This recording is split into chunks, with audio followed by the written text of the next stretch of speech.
What up gamers, Spencer here, and in this video I thought I would give my thoughts on Genshin Impact.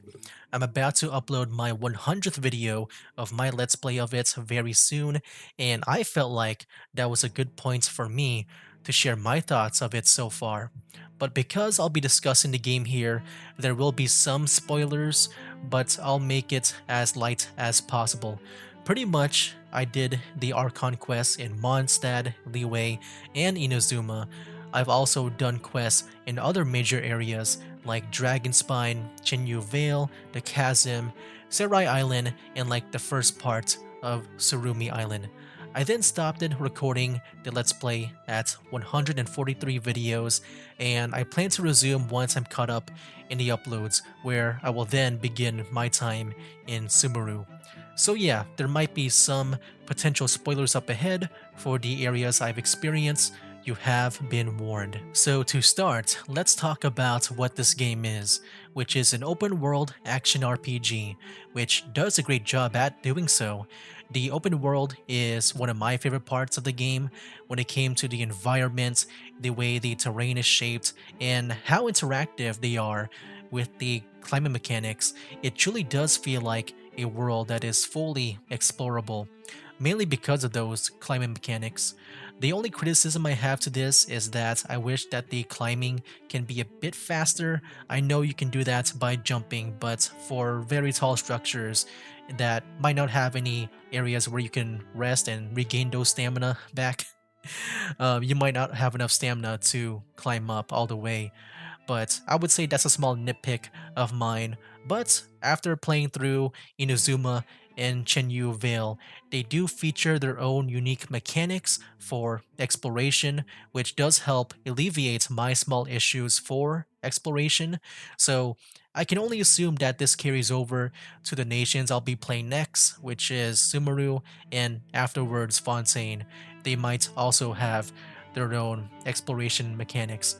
I also assume that any upcoming areas that might be the equivalent of like Chinyu Vale will also have those too. So yeah, if that's true, then I guess I don't really have much issues with exploration in general. Maybe only for Mondstadt and Liyue, since I think they don't have anything else other than those wind rings that you fly through. As for the action RPG aspect, I think it's pretty good. Pretty much, you switch in between a party of up to 4 characters and use their skills and bursts to cause elemental reactions, which provides bonus damage and status effects. For me personally, this type of gameplay normally isn't my cup of tea, but I do love the elemental reactions. It is also one of my favorite parts about this game, and just how it affects the enemies and the world in terms of exploration. It really is satisfying. Yeah, definitely the elemental reactions is one of the best parts of the game. But for me, when it comes to the character switching, it isn't really my thing, but it is also just a personal preference of mine. I just prefer to fight alongside with my party members in games like this, not switch one by one in between them. But even with that in mind, I actually like the execution of this type of gameplay. It can be very fast and reactive, and yeah, because of that, it is very engaging in that aspect. The elemental reactions is what really makes a lot of this work and a lot of fun, and yeah, it just makes me really enjoy this type of gameplay a lot. And yeah, I just don't really have any issues with it other than, it's not really my cup of tea, but that doesn't really mean anything to me or in general to everyone else when the gameplay is well executed. And it's also meant to be played this way, so yeah, my personal preference doesn't really matter here. As for the story, I think it's at least serviceable. Like, I think it's good, but not great. And that's not a bad thing. At the very least, it is engaging to me. Like, it does suck me into it, and I still enjoy it. And some stories, though, they do vary, where I do like some more than the others. I think going into Inazuma is where I felt like I've been enjoying the story the most, alongside with the Dainsleif questline, where I felt like the Conria stuff is the most interesting part of the entire story. But in relation to like the Conria stuff and just the world building in general, I think this is probably my favorite anime game when it comes to lore and world building, which is not really something that I really get into when it comes to anime games. Like usually games like the Elder Scrolls or Fallout, like I really go deep into their lore and I love it a lot, but never really an anime game, which yeah, this game here took me by surprise. And I just love learning and seeing how unique each nation is with their own history and how they play overall into that. But yeah, like I said, with the Elder Scrolls and Fallout, like it reminds me of like when I played them for the first time and just saw how much effort they put into its own lore, history, factions, and characters.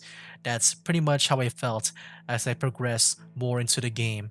I think Leeway is where I started to really see it. As for the aesthetics, I think it's well executed overall.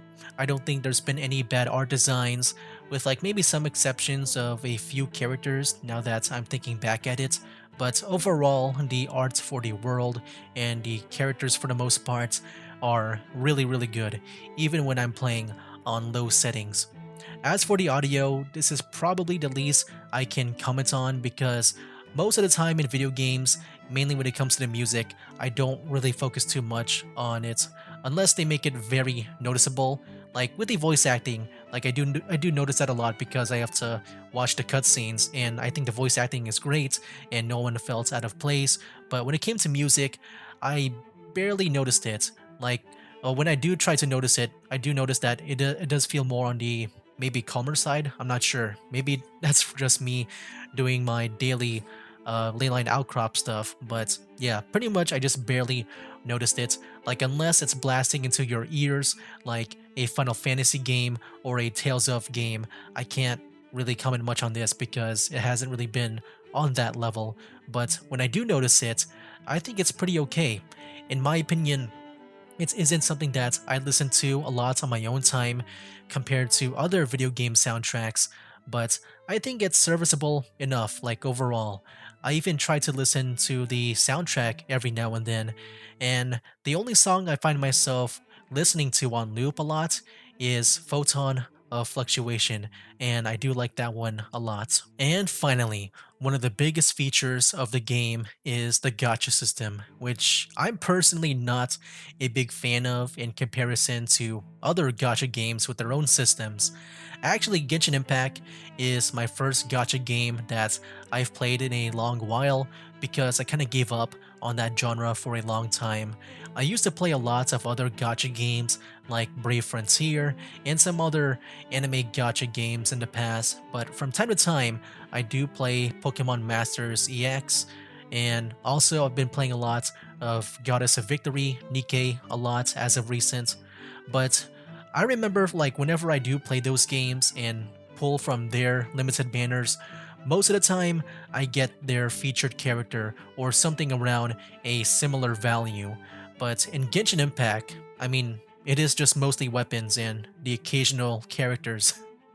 Like I'm fine with the occasional 4-star stuff, whether it be weapons or playable characters, but when it comes to getting the featured characters on these limited banners, it does feel pretty useless to go after, at least in my experience, unless you really plan for it, like keeping track of your pity counter or saving up a lot of primo gems and intertwined fates for 90 or 180 pulls. But yeah, I thought I'd mention this because it does feel noticeably worse than the other gacha games I've played in the past. Of course, there are other factors like luck, time, and if you spent real money or not, but to me, I just feel like I really have to be extremely picky on who I want to get on these limited banners compared to other gacha games. Even if I really want them, I just have to really be choosy and picky about this. But yeah, anyways, that's pretty much my thoughts on Genshin Impact so far. Like I said, I've recorded up to 143 videos in total of this game, and I recorded a few live streams of it as well, and also did some playing on my own time. And because of that, I felt like that was a good enough time for me to form an opinion and share it with you guys. And now I turn it over to you guys. What do you guys think of Genshin Impact? Do you like it? Dislike it? Love or to hate it? Let me know down in the comments below. I'd really love to hear from you guys because I'm sure we all have different experiences. I began playing this game in December of 2023, and I'm sure my experience will be vastly different to those who have played at launch. Yeah, that's pretty much it for this video. That'll be it for now, guys. That's game. Wake up, today's gonna be a good day. Wake up, today's gonna be a good day. Wake up, today's gonna be a good day. Wake up, today's gonna be a good